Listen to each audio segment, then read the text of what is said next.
ne savimi, o kaip tavo artimieji. Kai krenta lėktuvo slėgis, juk kaukė pirmiausia užsidedi savo, nes tik tada gali padėti savo, o gal kitiems. Lygiai taip pat ir su energija.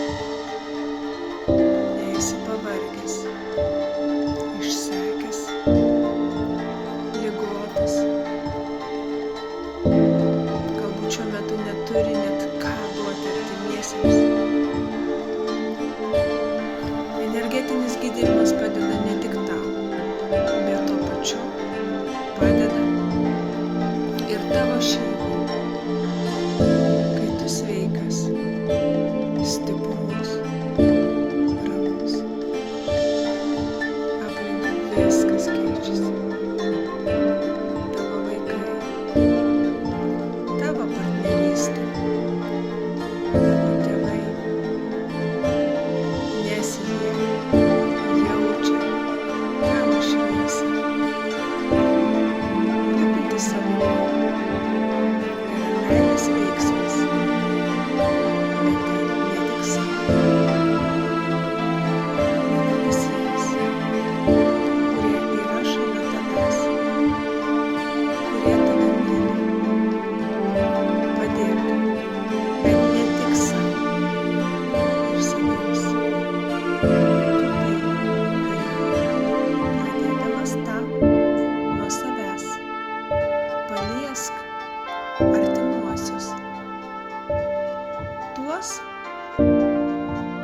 kurie tavo širdyje, kurie verti tavo palietimo, kurie verti to pačio, ko nori šią sekundę savo, to, ko trokšti tu, o ko trokšta sveikas žmogus, būti laimingu,